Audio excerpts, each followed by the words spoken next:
Hi and welcome to MIND123.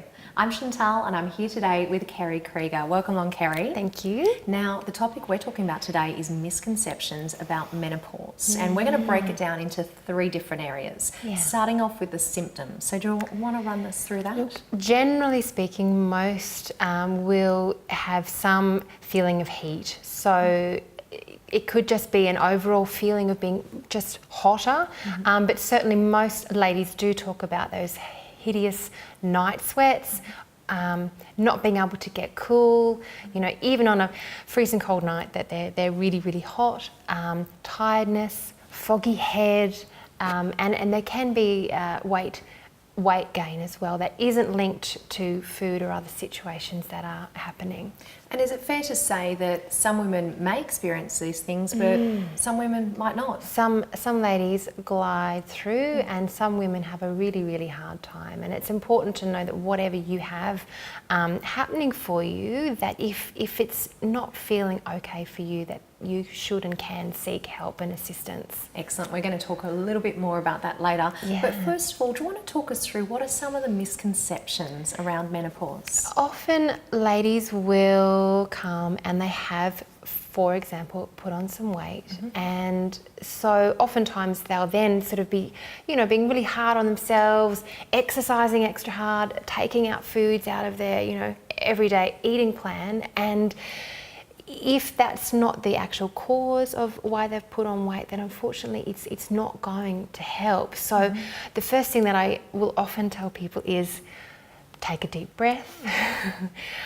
Please stop, you know, forcing yourself onto that treadmill every single day, because it's actually not helping. We need to actually calm down that fight or flight mode. We need to build up that kidney energy from the Eastern point of view. We really, really need to help cool things down, and by helping to, work with that kidney energy with rest, good sleep, great food, it really helps to sort of calm things down and to work on that gut function, which will be also put under extra stress and strain throughout this change as well. So it's not a time to suddenly go and beat yourself up and push yourself even harder than you already are, because often you're already quite tired. So that leads us perfectly into ways of actually dealing with menopause and treatments that are available. So do you want to talk us through what people can do if they are experiencing these symptoms? Look, absolutely. Within your own home, taking time out, taking extra sleep, rest, making sure that there's not excess foods in your daily food plan, including coffee and lots of sugar and all of those foods that are going to add heat to your life, basically, and not help that even mood. Eating really high-end sugary foods isn't going to leave you feeling calm and peaceful throughout the day. You're going to have those really high blood sugar spikes. So what sort of food could we be eating if it's not, if we need to steer clear of those ones? Yeah, just normal, healthy, real food. Yep. Greens, lean meats, whole grains, not heaps of grains, but some grains, just food that looks like food to you. Good advice. Keep it simple. Good advice. So we're taking a breath, we're re-looking at what we're eating. Yeah. What other things can we do? And from that point on, going to see someone for treatment or help or assistance is really, really helpful. Find someone who you enjoy, taking some time with. Yeah. You could look at herbs, acupuncture, and of course there are lots of options on that Western science side of things as well. There's no reason why you can't mix all of those things up, actually. Okay, so for someone like yourself that deals with Chinese medicine and acupuncture, if a woman came to you and she has been going through these symptoms, maybe you can share with us a particular story or a case study, or what would you do in that particular circumstance? Absolutely. Look, treatment once a week or once a fortnight for anywhere up to 12 weeks to 6 months if it's a really, really long-term situation with other health issues that are part of that picture is incredibly effective. one client that springs to mind, you know, it took 3 treatments. You know, it might not be a really long-term situation to just calm that heat down, help support those organs who are just trying to work out which way is up throughout this, you know, period of change.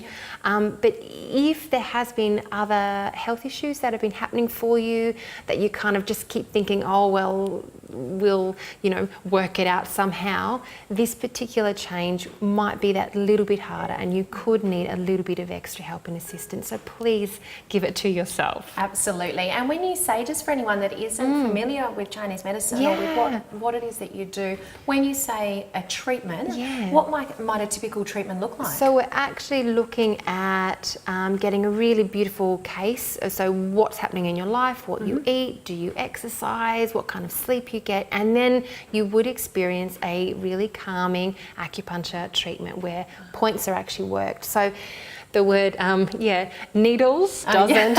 We don't like the word needles, but this is different, like the word needles. And we actually need a completely different word, but we don't have a different word. It's not the same tool that when you got your tetanus shots when you're a child. And having had acupuncture before, I know it's not anything to be scared of. It's a completely different thing. It's actually very calming, and you get to just chill out for an hour once a week. That in itself is amazing, right? Have a lie down. So I assume that there are different parts of the body that you treat in acupuncture that then relate to this cooling and this calming that you're referring to? Yeah, absolutely. So there would be points on the feet, points on the hands, there could be points on the back. While you're there, we'll take care of that neck and shoulder tension. That sounds great. And all of that relates to different parts of the body, does it? Absolutely. So invariably we're looking at the kidney energy, which we all burn through with that go, go, go, go pace that we tend to have in our lifestyle, and working often on the heart as well. So that not the heart organ itself, but the areas from the Eastern point of view that the heart is also taking care of. So things like sleep, things like feeling stressed and anxious, we will calm all of that down. Keri, I feel calmer just speaking to you about these things. So let's kind of wrap all of that up. So if a woman is first of all going through menopause and experiencing some of the symptoms that you identified earlier, like those night sweats and like just feeling hot, feeling that fog head, it's important or weight gain. First of all, it's important for us to remember that, you know, that weight gain isn't necessarily, you know, it's not associated always with carbs. It's not always food related. Okay, and it sounds like we just need to be very kind on our bodies. Yeah, and as you've explained to us, seeking treatment, seeking therapies, such as the ones that you provide, is a good option for women. Incredibly helpful, incredibly helpful. And there is lots of, science as well. So if you're hearing this and you're thinking, oh my goodness, you know, this isn't just something we made up last week, there's lots of science to back that up as well now. Excellent. And can I just ask you, one of the points that you did make earlier was you mentioned about don't run out and do sort of high intensity exercise to try and, you know, get back on track. Is it all right for us to do things like, is it better for us to do things like yoga, Tai Chi, some gentle movement? All of that's beautiful. I mean, and look, if you have already had a kind of fitness, something in your world, well, great. But it's for those who suddenly go out and think, I've got to do boot camp to lose this extra 5 kilos. It's probably necessary. not going to work. Not necessary. Well, I have found this so interesting, Keri. Thank you so much for coming on and talking to us all about the symptoms, the misconceptions, and the treatment for menopause. I'm sure that many of us are much more informed now, and we can reach out and look for other alternative ways of getting through that period. Beautiful. Thank you so much. Thank you for joining us today.